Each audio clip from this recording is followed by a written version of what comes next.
Oke, baik. Assalamualaikum warahmatullahi wabarakatuh. Waalaikumsalam warahmatullahi wabarakatuh. Oke, hari ini kita akan melanjutkan ya untuk mata kuliah pengantar teknik industri. Kalau kelas saya sebenarnya saya cenderung fleksibel ya, terserah kalau misalnya kalian mau sambil tiduran atau mau sambil duduk, nggak masalah bagi saya. Yang jelas selama kalian tetap memperhatikan apa yang saya sampaikan dan juga bertanya jika misalnya mungkin ada yang kurang jelas dalam penyampaian saya. Oke, untuk hari ini untuk pengantar teknik industri kita akan membahas tentang Nah, konsep kualitas. Jadi kita akan mempelajari tentang apa sih yang dimaksud dengan kualitas, kemudian metode pengendalian kualitas itu apa saja, kemudian apa yang dimaksud dengan total quality management. Kalau misalnya teman-teman mau menambah referensi, boleh pakai dari punya Pak Sri Tomo yang pengantar teknik dan manajemen industri, atau dari Douglas yang Introduction to Statistical Quality Control. Kenapa kok statistical? Ya memang karena untuk konsep kualitas sendiri ini sangat erat dengan yang namanya statistik. Jadi kalau misalnya dalam metode pengendalian kualitas ataupun konsep kualitas itu biasanya kebanyakan menggunakan metode-metode dari statistik ya. Jadi dasarnya adalah statistik untuk melakukan konsep kualitas. Jadi kalau misalnya nanti teman-teman dapat mata kuliah statistik, nah itu sebisa mungkin diperhatikan dan didalami ya, karena itu sangat penting dan juga bisa digunakan untuk beberapa mata kuliah nantinya. Jadi saling berkesinambungan ya antara satu mata kuliah dengan mata kuliah yang lain. Oke. Nah, sebelum saya masuk, saya pengen nanya dulu, ada yang tahu nggak sih apa yang dimaksud dengan kualitas? Kualitas itu yang kayak gimana sih? Silahkan raise hand jika ada yang ingin menyampaikan pendapatnya. Oke, Sahrani silakan. Baik Bu, terima kasih atas kesempatannya. Menurut saya kualitas itu adalah kecocokan penggunaan produk untuk memenuhi kebutuhan dan kepuasan pelanggan. Itu Bu. Kecocokan penggunaan produk ya, untuk memenuhi kebutuhan dan kepuasan pelanggan. Oke, baik. Ada lagi yang ingin menambahkan? Silakan Akbar. Terima kasih Bu. Kalau menurut saya kualitas itu baik buruknya suatu produk Bu. Baik atau buruknya suatu produk berarti penilaian ya. Iya Bu. Oke, berarti ada standar yang harus dipenuhi gitu ya. Iya Bu. Oke. Oke, silakan terakhir Muhammad Yusuf. Baik Bu, menurut saya kualitas adalah kecocokan penggunaan produk atau fitness for use untuk memenuhi kebutuhan dan kepuasan pelanggan. Oke. Baik, untuk memenuhi kebutuhan dan kepuasan pelanggan. Oke, terima kasih Yusuf. Oke, jadi kurang lebih yang disampaikan sama teman-teman itu sudah sesuai ya. Jadi untuk kualitas sendiri, kalau kita berpikir tentang kualitas misalnya, contohnya ini ya, ini helm. Kalau misalnya kita berpikir tentang kualitas, helm itu digunakan untuk safety ya. Safety untuk melindungi kepala kita. Nah, sebisa mungkin itu harus kuat dari serangan berbagai macam benturan misalnya. Kalau misalnya kita jatuh dari motor ataupun ada terjadi kecelakaan, sebisa mungkin itu bisa melindungi kepala kita. Sehingga ini adalah hiperbolanya ya, ketika misalnya kita membeli sebuah helm, jadi sebisa mungkin itu akan jadi kuat meskipun dia dinaiki oleh seekor gajah misalnya seperti itu. Sehingga untuk kualitas sendiri biasanya berawal dari produk ya. Kalau kita pengen melihat kualitas itu bagaimana, jadi definisi secara umumnya adalah kualitas atau mutu suatu produk itu derajat atau tingkat di mana produk atau jasa ya, bukan hanya produk saja ya, tapi jasa juga dapat atau mampu memuaskan keinginan dari konsumen atau biasa disebut fitness for use ya. Jadi bagaimana ketepatan produk atau jasa tersebut untuk penggunaan ataupun di mata customer-nya. Nah, dalam segi manufaktur ya, orang yang melakukan proses, jadi manufaktur di sini adalah orang yang melakukan proses tambahan sebelum suatu produk jadi atau finished good itu dibuat. Jadi orang ini yang akan memakai bahan baku ataupun bahan setengah jadi untuk menghasilkan produk akhir yang dikonsumsi langsung. Dari kacamata manufaktur, fitness for use itu adalah artinya kemampuan untuk melaksanakan proses manufaktur dengan produktivitas tinggi. Jadi output per inputnya tinggi ya. Jadi sedikit materialnya itu akan sedikit ataupun prosesnya itu juga akan sedikit mengalami yang namanya pemborosan ya. Jadi mudah dikerjakan, kemudian waktunya relatif bisa istilahnya tidak sesuai ya, tidak terlalu banyak waktu yang terbuang. Kemudian untuk dari penjual ya, di sini penjual adalah biasanya orang yang bertindak sebagai penyalur, pemasok ataupun pedagang barang-barang. Di mana untuk fitness for use atau kualitas di mata penjual adalah ketika isi dari produk yang dijual itu sesuai dengan identitas yang diberikan. Contohnya kalau teman-teman belanja di Indomaret atau supermarket lainnya, di belakang itu kan ada yang namanya neto, kemudian ada ingredients ya. Apakah semua tampilan yang diberikan sama produk itu sesuai sama kandungan yang ada di dalam produknya? Nah, itu salah satu contoh fitness for use untuk penjual ya. Selain itu juga terkait dengan bagaimana pelindungan barang-barang tersebut ketika melakukan pengiriman. Jadi ketika misalnya ada pembeli ya dari toko, kemudian barangnya dikirim ke customer terakhir. Nah, apakah penyimpanan kemudian cara proses pengirimannya itu sesuai ataupun tidak akan mengganggu dari produknya atau seperti apa? Itu contoh fitness for use. Kemudian untuk maintenance shop, jadi ini adalah orang yang menggunakan produk sebagai suku cadang atau spare part. Jadi di sini fitness for use diartikan sebagai kemudahan dalam proses pemasangan. Kemudian juga tersedianya part-part yang cukup ya pada saat dikehendaki. Jadi barang-barangnya itu tidak sulit dicari seperti itu. Kemudian yang paling familiar dari di kacamata pembeli atau consumer, di mana pembeli atau konsumen ini adalah pemakai langsung dari produk atau jasa. Nah, di sini fitness for use adalah untuk menyatakan bagaimana sih tingkat kesesuaian atau untuk mampu memenuhi harapan dan kepuasan untuk memuaskan keinginan pelanggan ya dari produk tersebut, yang biasa disebut dengan customer satisfaction atau kepuasan pelanggan. Bagaimana sih sesuai atau tidak produk yang saya beli dengan yang saya harapkan, seperti itu. Nah, kalau kualitas di masa dulu, jadi kalau zaman dulu tuh kualitas digunakan berdasarkan ini ya, what he say. Jadi apa yang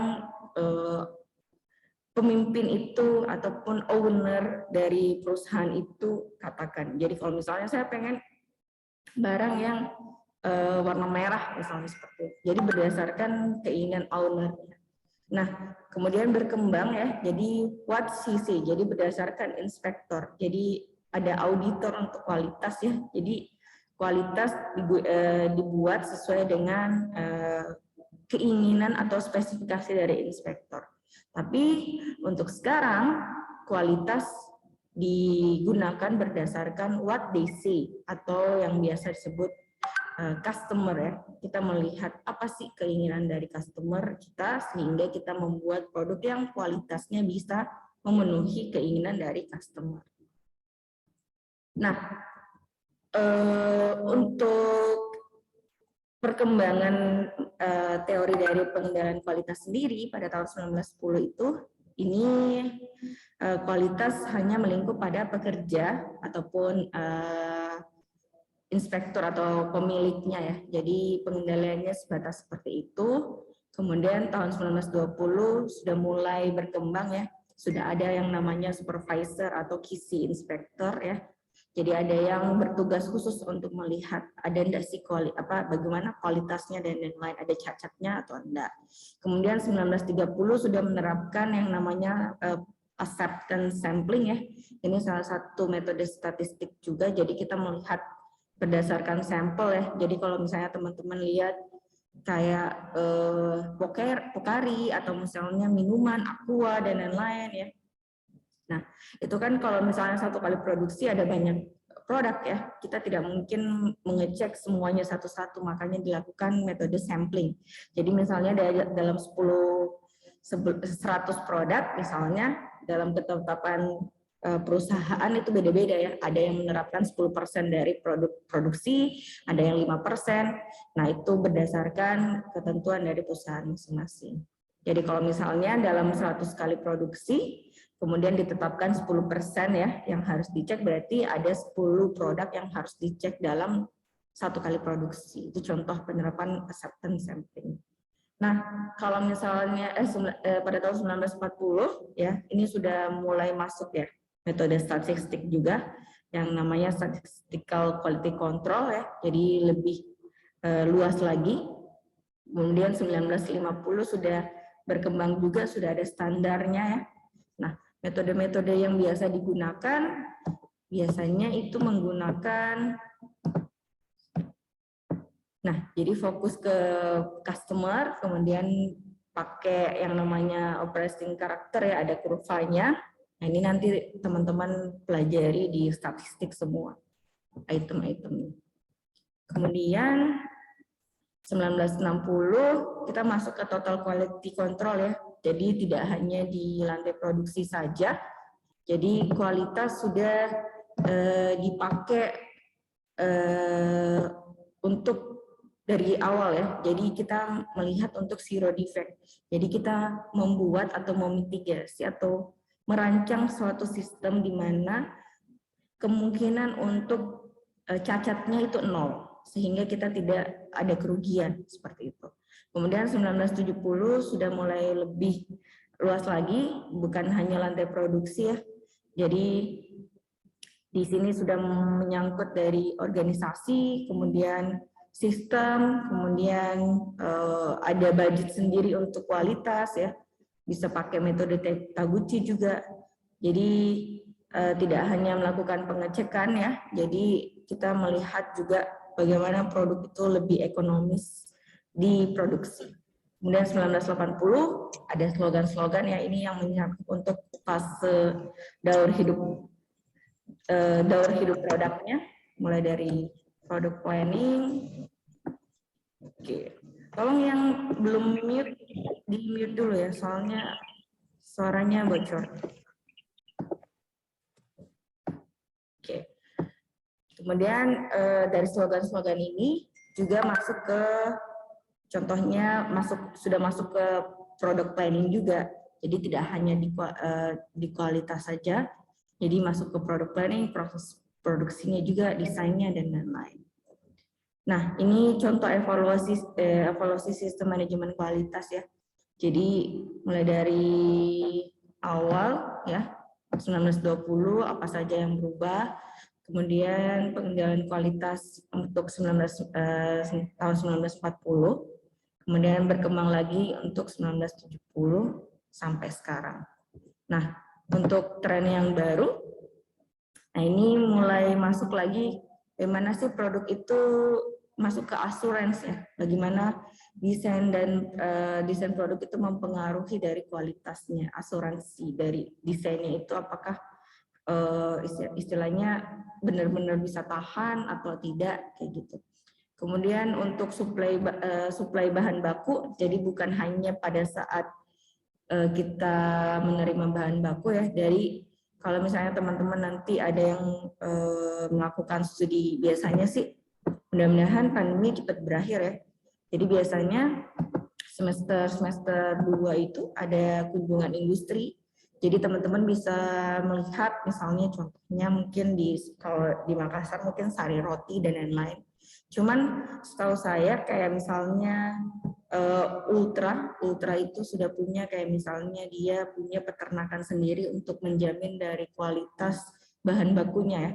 Jadi kualitas susunya benar-benar dilihat mulai dari bahan baku utamanya awalnya gitu. Kemudian untuk produk kualitas juga mencakup aktivitas keseluruhan ya. Kemudian ada audit juga sama pengembangan standar.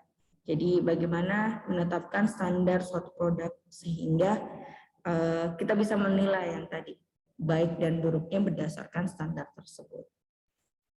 Nah, pengendalian kualitas itu apa sih? Nah, kalau tadi kan kualitas sudah tahu ya. Kalau pengendalian kualitas itu apa? Kalau pengendalian kualitas itu sendiri adalah dia suatu sistem ya yang memverifikasi. Jadi kita melihat dari tingkat ataupun derajat kualitas produk tersebut ataupun prosesnya ya.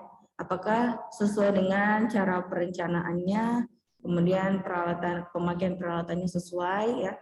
Inspeksi juga apakah ada yang dilakukan, serta apa tindakan yang dilakukan ketika misalnya ada produk cacat. Jadi mengendalikan mulai dari awal sampai akhir. Nah, kalau inspeksi sendiri ini hanya sekedar menentukan apakah produk tersebut baik atau diterima ataupun dia dirusak ya, atau ditolak atau di-reject. Nah, pada kegiatan pengendalian kualitas pada dasarnya dia merupakan kumpulan aktivitas di mana kita bisa mencapai yang namanya kondisi fitness for use ya. Oke, untuk karakter fitness for use sendiri ada 2. Jadi ada parameter kualitas berdasarkan desainnya, kemudian ada berdasarkan kesesuaian ya. Oke. Kalau berdasarkan desain kita melihat dari 3 faktor, yaitu aplikasi penggunaannya seperti apa, kemudian pertimbangan biayanya apakah banyak yang dikeluarkan untuk desain atau tidak ya, kemudian permintaan pasar.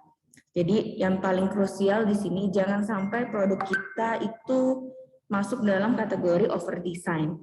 Over design itu apa? Kelebihan desainnya. Jadi ada part-part yang seharusnya tidak ketika misalnya kita tidak masukkan itu tidak merubah fungsi dari produk tersebut. Contohnya kayak gitu. Nah, karena over design itu juga salah satu bentuk pemborosan ya. Oke. Kalau misalnya masuk dalam kategori kesesuaian ada 3 ini. Kita pertama melihat bagaimana cara mencegah cacatnya. Bagaimana kita istilahnya melakukan inspeksi dan lain-lain ya, untuk menghindari terjadinya kecacatan produk. Nah, yang kedua kita mencari yang tadi inspeksi ya, kita finding defect-nya. Apakah ada yang cacat ya? Kemudian di bagian mana yang cacat? Setelah kita tahu, baru kita analisa dan lakukan tindakan koreksi. Apa saja yang mempengaruhi kecacatan produk tersebut? Nah, kalau misalnya dalam segi cacat produk itu ada 2 ya. Ada produk yang ada produk reward namanya, reward ya, dan ada produk cacat. Kalau produk reward itu produk cacat yang cacat tapi masih bisa kita perbaiki, ya, masih bisa kita perbaiki. Tapi kalau produk cacat itu sudah tidak bisa diperbaiki sama sekali, otomatis harus langsung dibuang. Nah, kenapa kok reward juga dikategorikan cacat? Karena kita harus istilahnya, misalnya kayak gini ya, misalnya kalau teman-teman lihat ada botol aqua ya, kalau botol aqua ya biasa itu kan ada segelnya ya, ada segel atas segel atas. Nah, kategori cacat ketika misalnya segelnya ini tidak tertutup rapat ya, tidak tertutup rapat. Ada 2 misalnya dia kalau dia meleleh ya, itu kan berarti tidak bisa diperbaiki lagi. Berarti ini adalah produk cacat. Tapi kalau misalnya dia tidak rekat, itu kan bisa dilakukan pengerjaan ulang ya. Jadi yang tadinya sudah menempel ya plastiknya, tapi karena dia kurang rekat, akhirnya dilakukan pengepresan lagi sehingga dia lebih sesuai dengan keinginan kita. Tapi itu adalah salah satu pemborosan karena harusnya pekerjaan itu dilakukan 1 kali, tapi karena yang pertama tidak maksimal, jadinya harus kita gunakan atau kita kerjakan ulang menjadi 2 kali tahap, 2 kali step. Seperti itu. Nah, kalau mungkin tadi bingung ya, apa bedanya quality assurance, terlalu banyak kualitas, ini bingung. Nah, kalau quality ini adalah, nih, kita lihat di derajat atau tingkatan di mana produk tersebut mampu memuaskan keinginan customer. Kalau quality control ini adalah verifikasi atau penjagaannya. Bagaimana tingkat kualitas itu sesuai dengan perencanaannya kita, ya. Kalau quality assurance itu adalah jaminan mutu suatu produk sehingga consumer ini dapat membeli produk itu dengan yakin dan percaya. Contohnya mungkin ada beberapa brand yang misalnya ada orang yang istilahnya holik terhadap suatu brand ya. Nah, contohnya kalau misalnya HP, beli HP apa? Pokoknya saya pengen HP Samsung.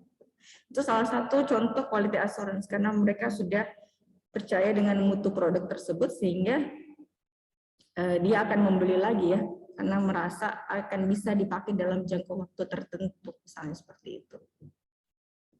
Nah, kalau total quality control apa? Kalau total quality control ini adalah sistem yang efektif ya. Jadi dia terintegrasi mulai dari pengembangan, pemeliharaan sehingga dapat meningkatkan kualitas dari produknya kita sesuai dengan kebutuhan customer. Kalau total quality management ini adalah filosofi atau prinsip yang merupakan dasar untuk meningkatkan kinerja organisasi. Jadi organisasi ikut ambil andil dalam mengendalikan kualitas. Seperti itu. Untuk dimensi kualitas produk sendiri ada 8. Ada 8 ya. Jadi performance, feature, reliability, conformance, durability, serviceability, aesthetic, dan perceived quality. Oke, sebentar ya, saya stop share dulu. Ini belum saya gabungkan.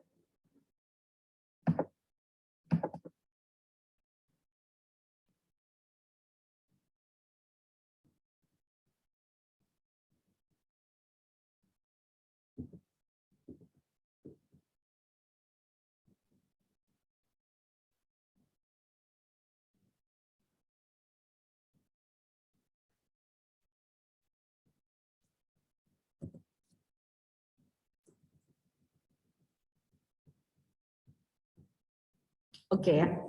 Jadi untuk dimensi kualitas produk ada pertamanya performance ya. Bagaimana kesesuaian produk tersebut dengan fungsi utamanya. Mungkin kalau teman-teman masih ingat kemarin kita membahas tentang handphone, fungsi utama handphone adalah untuk menelpon dan mengirim pesan, contohnya seperti itu. Tapi mungkin kalau sekarang sudah ada fungsi tambahan ya, bisa misalnya connect dengan internet, misalnya itu menjadi performance utama dari handphone misalnya seperti itu. Nah, untuk feature sendiri ini adalah ciri khas produk yang membedakan dari produk lain. Misalnya ada aplikasi-aplikasi tertentu yang bisa dipakai hanya untuk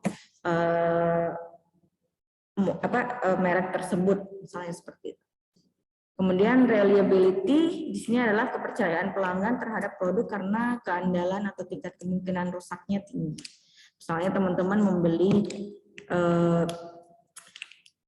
HP mungkin yang lebih merek yang lebih familiar dibanding merek yang misalnya teman-teman belum pernah dengar sama sekali, contohnya seperti itu. Untuk conformance, ini adalah kesesuaian produk dengan syarat, ukuran, karakteristik desain, dan operasi yang telah ditetapkan. Jadi bagaimana kesesuaian produk tersebut dengan apa yang dijanjikan dalam misalnya informasinya. Misalnya kameranya, untuk HP mungkin kameranya berapa pixel, kemudian penyimpanannya ada berapa gigabyte, itu bisa dilihat kesesuaiannya. Benar enggak kualitasnya sama enggak sama yang ditawarkan. Kemudian untuk durability, jadi ketahanan produk atau lama umur produk ya. Nah ini kalau misalnya teman-teman pengen tahu sebenarnya ketahanan produk itu berapa lama sih? Itu biasanya sama dengan waktu garansi. Jadi kalau misalnya teman-teman dapat garansi berapa tahun? 3 tahun. Oh berarti mereka sudah memprediksi nih. Lama masa umur produk tersebut 3 tahun. Lebih dari 3 tahun mungkin ada kerusakan sebagian part dan lain-lainnya. Nah, itu contoh durability. Untuk serviceability, di sini adalah kemudahan perbaikan atau kesediaan komponen produk. Jadi kalau misalnya teman-teman misalnya handphonenya rusak, kemudian mungkin layarnya pecah gitu kan ya. Apakah mudah untuk mendapatkan misalnya penggantian atau tempat servis untuk mengganti layar tersebut dan lain-lain. Kalau estetik ini terkait dengan visual ya biasanya. Itu terkait dengan keindahan produknya. Misalnya kalau teman-teman lihat yang Samsung Flip itu kan salah satu contoh yang estetik ya. Dia bisa dilipat setengah. Nah itu contoh untuk dimensi kualitas yang estetik. Kemudian ada namanya perception. Nah, di sini ada yang termasuk fanatisme konsumen akan suatu merek karena dia sudah percaya tentang citra ataupun reputasinya. Jadi kalau misalnya teman-teman kalau di rumahnya mungkin kulkasnya Samsung, kemudian AC-nya Samsung, atau mungkin setrikanya juga Samsung, ada setrika Samsung. Mungkin rice cookernya dengan merek yang sama, itu salah satu contoh fanatisme consumer. Jadi karena dia sudah terlanjur percaya sama merek tersebut, jadi semuanya dibeli berdasarkan merek. Ini contoh dimensi kualitas. Nah, bagaimana kalau jasa? Apakah ada cara untuk mengukur dimensi jasa? Ada, gitu ya. Ada beberapa hal yang bisa kita lihat. Yang pertama contohnya tangible ya, dimana kalau tangible ini kita lihat dari bentuk fisiknya. Misalnya kalau teman-teman nabung di bank ya, kalau misalnya banknya, misalnya bangunannya tidak terawat, reot, apakah teman-teman percaya? Itu kan sedikit meragukan ya, kalau misalnya dalam segi kualitas. Tapi kalau banknya bersih, kemudian gedungnya besar, tinggi, nah itu salah satu contoh bentuk kepercayaan customer. Nah oke, berarti kalau dia layanannya seperti ini, berarti kita bisa istilahnya mempercayakan keuangan kita untuk misalnya menabung di situ. Kemudian reliability ya. Jadi ada dua hal pokok ya. Sini adalah performance dan dependability. Jadi bagaimana kemampuan kita untuk mempercayai ya. Jadi biasanya kalau misalnya janjian misalnya customer service ataupun misalnya janjian pemesanan barang mungkin di e-commerce ya, misalnya janjinya 5 hari nyampe, tapi kalau misalnya tidak sesuai janji, itu salah satu contoh hal yang kita tidak bisa toleransi kalau di bidang jasa. Itu adalah reliability, bagaimana cara perusahaan tersebut memenuhi janji terhadap customer sesuai dengan kesepakatan. Kemudian responsif. Kalau responsif di sini adalah kemampuan atau kesiapan para karyawan untuk memberikan jasa yang dibutuhkan untuk pelanggan. Jadi kalau teman-teman lihat ya, kalau masuk selamat datang di Indomaret itu bukan sekedar basa-basi, itu contoh salah satu responsif bagaimana mereka ketika pelanggan masuk sudah merasa siap untuk membantu pelanggan, misalnya melayani pelanggan apa yang pelanggan itu butuhkan. Itu. Nah, kalau kompetens, jadi kalau kompeten di sini adalah bagaimana setiap orang dalam suatu perusahaan memiliki keterampilan ya. Jadi jangan sampai nih kalau misalnya dalam penetapan karyawannya misalnya. Jadi orang misalnya yang di bagian IT ya. Di bagian IT misalnya malah diisi dengan orang ekonomi. Nah itu kurang cocok ya. Bagaimana misalnya orang legal tapi malah diisi dengan orang teknik mesin misalnya. Ketika kita pengen tahu bagaimana sih tentang aspek hukumnya tapi di bagian itu malah diisi orang teknik mesin kan kurang sesuai ya kompetensinya. Kita lihat dari bagaimana dia menetapkan karyawan-karyawannya. Kemudian accessibility, sini adalah kemudahan untuk menghubungi dan ditemui. Kalau misalnya ada sesuatu, misalnya ada customer service-nya, nah itu akan lebih bagus. Kemudian ini courtesy, ini adalah sikap sopan santun ya, respect ya, bagaimana resepsionis menyapa pelanggan ketika misalnya masuk ya. Oke, kalau teman-teman misalnya ini mungkin lebih ke bagian hospitality ya. Nah, tapi kalau kalian mau menghitung ataupun mengecek kualitas jasa, ini semuanya harus masuk ya dimensinya. Kemudian communication, bagaimana cara customer service ataupun karyawan memberikan informasi untuk bagi pelanggan supaya dapat dipahami dengan mudah ya. Kemudian credibility, ini bisa dipercaya ya dari reputasi perusahaannya, ada kontak perusahaan, kemudian interaksi dari perusahaannya seperti apa. Kemudian security, keamanan ya. Jadi di sini meliputi terkait dengan bagaimana kerahasiaan dan lain-lain. Kalau misalnya teman-teman nabung di bank mungkin atau misalnya memberikan KTP ya, nah itu perlu hati-hati karena jangan sampai data pribadi kita disalahgunakan untuk orang lain. Ini salah satu contoh keamanan data pribadi ketika misalnya teman-teman menggunakan jasa tersebut. Kemudian knowing the customer, jadi usaha untuk memahami pelanggan itu seperti apa.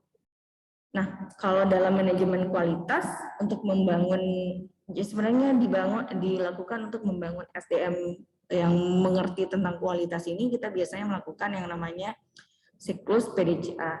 Kita melakukan plan dulu, kemudian melakukan sesuai dengan plan kita, kemudian kita ngecek lagi apakah itu sudah sesuai dengan keadaan perusahaannya kita. Kemudian kalau memang misalnya tidak ada yang kurang tepat ataupun tidak sesuai, kita lakukan action untuk melakukan perbaikan, misalnya seperti itu. Nah, kemudian di sini ada alat bantu untuk pengendalian kualitas, itu ada 7 old and new tools ya. Jadi dengan jargonnya atau dengan slogan customer is the king. Kemudian ada juga slogan yang biasanya dipakai dalam manajemen kualitas, itu adalah the next process is your customer. Nah, kalau teman-teman di teknik industri ya, ini akan sangat familiar sama yang namanya Kaoru Ishikawa ya, karena Bapak ini adalah seorang ahli kualitas ya, terkait juga statistiknya. Jadi nanti jadi Pak Ishikawa ini menyarankan untuk menggunakan statistik untuk melatih setiap orang di organisasi untuk menggunakan alat-alat statistik ini guna pengendalian kualitas, contohnya seperti itu. Jadi seperti bagian Pareto, diagram tulang ikan ya. Jadi kalau teman-teman dengar kata diagram tulang ikan atau yang namanya fishbone, nah itu biasanya juga disebut sebagai diagram Ishikawa. Jadi Bapak Ishikawa ini yang istilahnya mencetuskan alat ini, alat-alat yang bisa digunakan untuk pengendalian kualitas ya, di mana biasa disebut dengan 7 tools. Nah ini terinspirasi dari samurai ya, dengan 7 kemungkinan yang bisa digunakan ya dalam samurai, yaitu armor, hood, helm, ada panah, kemudian long sword, sword, dan arrow. Nah, dari 7 tools ini apa saja? Yang pertama nih, yang namanya diagram Pareto, kemudian ada yang namanya histogram, ada yang namanya check sheet, kemudian ada scatter diagram, kemudian ini tadi ya, fishbone, kemudian flowchart, dan statistical process control. Nah, kalau diagram Pareto, jadi diagram batang ini digunakan untuk sebagai alat interpretasi ya. Jadi untuk melihat, jadi dia berupa grafik, jadi ini sangat mudah dibaca sebenarnya. Jadi untuk menentukan frekuensi ya, dari urutan masalah-masalah, misalnya kita mau memprioritaskan yang mana. Keuntungannya dia pakai visual impact, jadi mudah diperhatikan. Contoh penggunaannya misalnya kita menghitung banyaknya sisa atau biaya pengolahan kembali, atau menghitung mayoritas konsumen yang komplain itu tentang apa, contohnya seperti itu. Langkah menyusunnya kita mengidentifikasi masalah dulu, kemudian memilih pengukurannya ya sesuai standar berdasarkan waktu ataupun misalnya jumlahnya berdasarkan apa. Kemudian mengumpulkan dan meringkas data, menggambarkan sumbu horizontal dan vertikal, kemudian memetakan barang-barang diagram Pareto. Nah, ini contohnya. Diagram Pareto. Jadi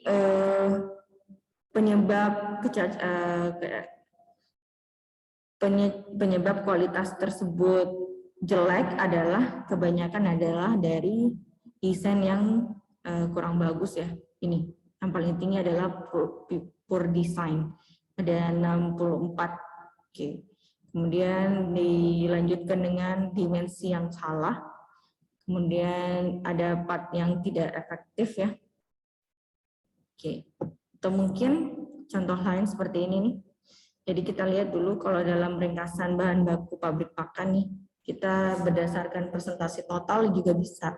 Di jenis kerusakannya yang paling tinggi ini berdasarkan tepung ya, dari tepung. Kemudian kalau ini lembar data, ini contoh lembar data untuk melakukan diagram Pareto ya. Jadi harus kita lihat presentasi totalnya dulu baru bisa dibuat diagram Pareto-nya seperti ini. Jadi frekuensi kerusakannya yang pertama nomor 1 yang paling banyak. Oke, berarti berdasarkan ya tepung. Oke, contohnya seperti ini. Oke, kemudian selanjutnya yaitu histogram. Jadi di sini adalah menunjukkan distribusi dari pengukurannya kita, frekuensi dari setiap pengukuran. Oke, jadi nanti bentuknya seperti ini ya, bagaimana distribusi data kita mendekati normal atau tidak ya, contohnya seperti itu. Kemudian ada yang namanya check sheet ya, atau lembar periksa. Jadi ini tujuannya untuk memudahkan pada proses identifikasi kecacatan. Contohnya ini untuk dalam produksi nata de coco, ya ada produk nata de coco, tanggalnya tanggal 14 bulan 5 2007, supervisinya Agus, shift 2, line ini jalur produksinya, line produksinya 2, jumlah per batch-nya adalah 100, jenis kerusakannya ada isi kurang, bocor, posisi tutup miring, ada cembung. Jumlahnya bisa dihitung ya berdasarkan pakai metode tally. Jadi kalau misalnya ada yang isinya kurang ditulis 1, kemudian misalnya ada lagi yang kurang ditulis 1 lagi, seperti itu terus. Sehingga di sini jumlahnya adalah untuk yang paling banyak jenis kerusakannya adalah isi kurang untuk nata de coco. Bisa juga dengan cara seperti ini. Ini contoh untuk jasa ya, bagaimana keluhan pelanggan. Keluhan pelanggan di minggu pertama bulan Juni. Jadi yang paling banyak itu adalah keluhan terkait penagihan yang tidak sesuai.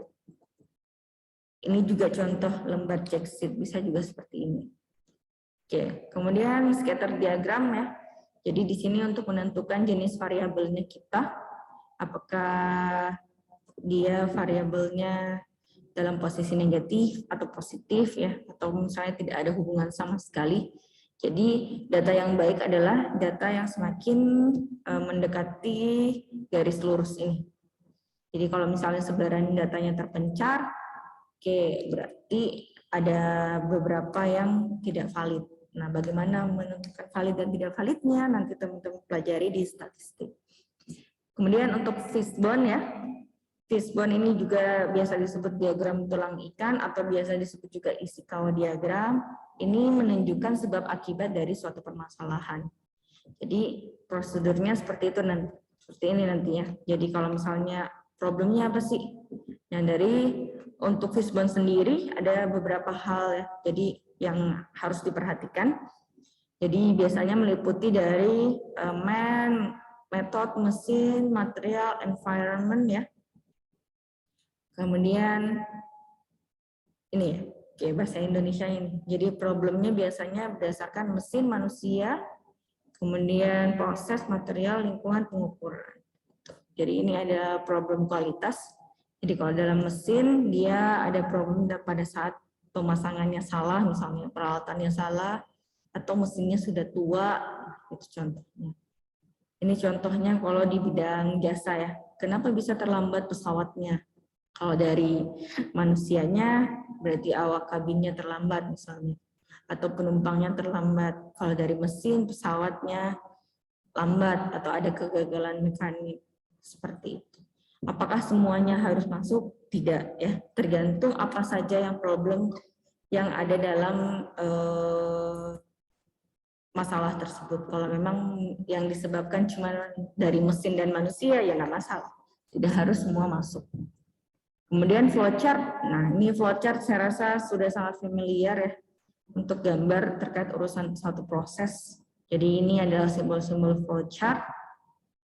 Kita melihat di sini juga contoh alur flowchart ya. Jadi bagaimana untuk menginstalasi start game pada warung internet, misalnya kalau misalnya ada overload, apa yang harus dilakukan, kalau tidak ada, apakah ada troubleshooting dan lain-lain, apa yang harus dilakukan, apakah harus kembali, dan lain-lain.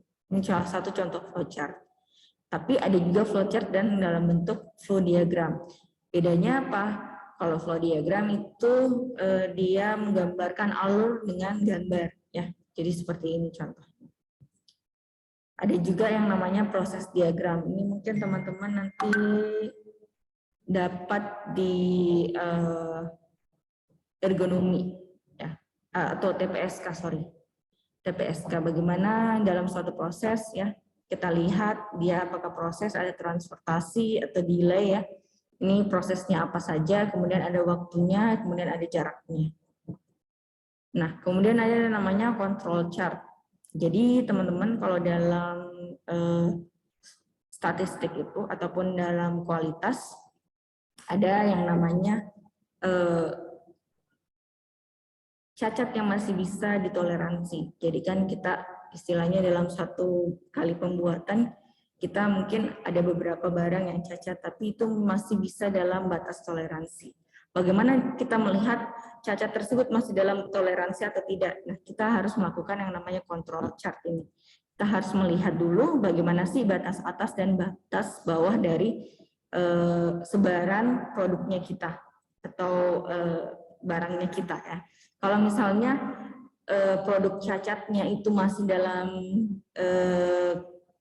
di bawah batas atas dan di atas di antara batas atas dan batas bawah, berarti datanya kita masih bagus ya, kecacatannya kita masih bisa ditoleransi. Tapi kalau misalnya cacatnya berada di luar batas atas ataupun di luar batas bawah, berarti ada sesuatu yang harus diperbaiki dalam lantai produksi kita. Nah, dari semua ini kapan sih digunakan? Apakah semua 7 tool harus digunakan? Jawabannya tergantung permasalahannya apa. Jadi kalau misalnya kita cuma membahas tentang Jadi kalau kita hanya membahas tentang permasalahannya saja, kita pengen melihat saja apa sih permasalahan yang terjadi. Ini bisa pakai Pareto, peta kontrol, diagram garis, ataupun histogram. Tapi kalau kita mau mendefinisikan target, ya kita bisa pakai diagram garis. Kalau menyusun rencana, kita bisa pakai bar chart. Kemudian untuk analisis faktor, bisa menggunakan diagram sebab akibat, bisa menggunakan check sheet atau lembar periksa, bisa menggunakan histogram, diagram pencar, dan peta kontrol. Untuk konfirmasi hasil, kita bisa menggunakan yang namanya diagram garis dan Pareto. Sedangkan untuk standarisasi ya dan pola kontrol, kita bisa pakai check sheet dan peta kontrol. Seperti itu. Ini contoh penggunaan 7 tool. Oke, sampai di sini ada yang ingin ditanyakan?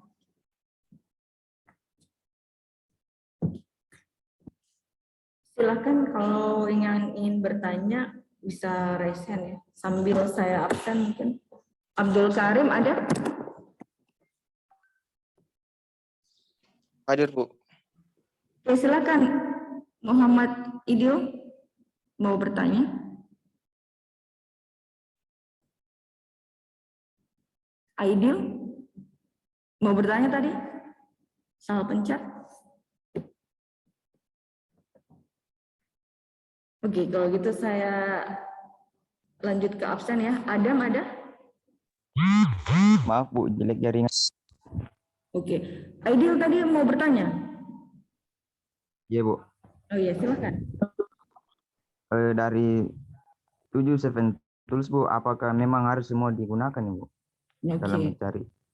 Oke, terima kasih Adil. Ya, oke. Mungkin tadi kurang menyimak apa yang saya sampaikan ya. Jadi saya tadi sudah bilang dari 7 tool itu sebenarnya tidak semua digunakan, tergantung permasalahannya. Kalau memang permasalahannya pengen melihat ya, misalnya mulai dari identifikasi sampai pengen melihat untuk bagaimana evaluasinya. Nah, itu berarti 7 tool-nya ketujuh-tujuhnya harus digunakan. Karena kita mulai dari tahap identifikasi sampai evaluasi. Tapi kalau kita cuma pengen misalnya, cuma pengen tahu nih identifikasi apa saja sih jenis cacatnya, ya tidak usah semua dipakai. Karena kita masih pengen tahu aja kan, bisa pakai check sheet apa sih jenis cacat terbanyak, itu sudah cukup. Check sheet kemudian datanya direpresentasikan dengan misalnya diagram batang atau histogram. Itu kita bisa lihat dari grafiknya, oh ternyata misalnya kayak tadi cacat yang paling banyak, komplain yang paling banyak adalah penagihan tidak sesuai sama sama yang sebenarnya gitu ya, penagihannya tidak sesuai seperti itu. Oh, iya. Gitu Iya. ya, Aidil ya. Jelek jaringan, Bu. Oke, iya. Adam Makasih, ada? Bu. Oke. Adam enggak ada? Oke, Adam enggak ada ya. Adam sudah 2 kali ya enggak masuk ya. Andi Fikram? Andi Fikram enggak ada? Oke. Anggi? Anggi ada? Hadir, Bu. Oke, Cynthia ada? Hadir, Bu. Dimas? Dimas enggak ada? Hadir, Bu. Fikram? Hadir, Bu. Grandis? Grandis ada? Oke, Grandis kecil sekali suaranya. Oke. Hendriani? Hendriani nggak ada? Nggak ada ya? Indah? Hadir, Ibu. George ada? Hadir, Kak. Bu. Magdalena? Hadir, Ibu. Muhammad Surahman? Hadir, Bu. Erik ada?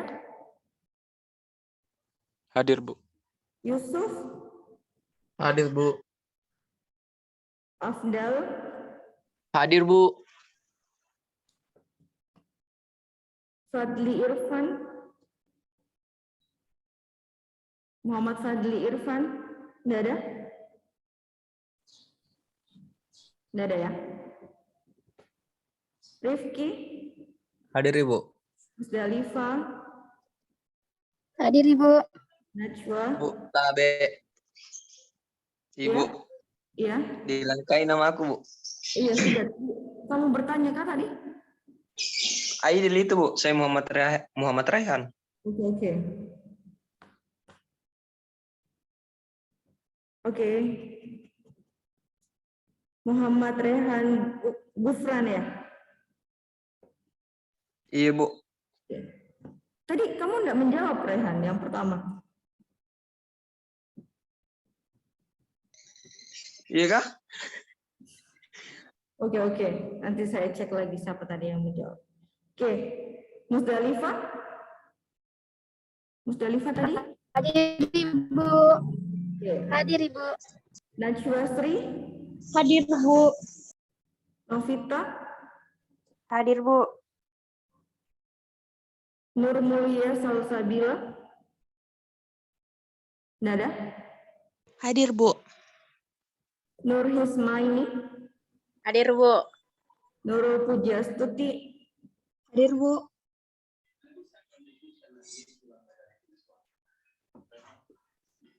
Terus Rika Maswara? Hadir, Bu. Priska, ada Priska? Hadir, Bu.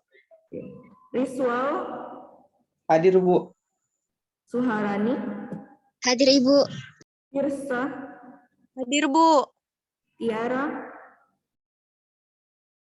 Hadir, Bu. Yolanda. Yolanda ada? Nggak ada ya? Oke, Yolanda nggak ada ya? Oke, baik. Kalau sudah tidak ada pertanyaan, mungkin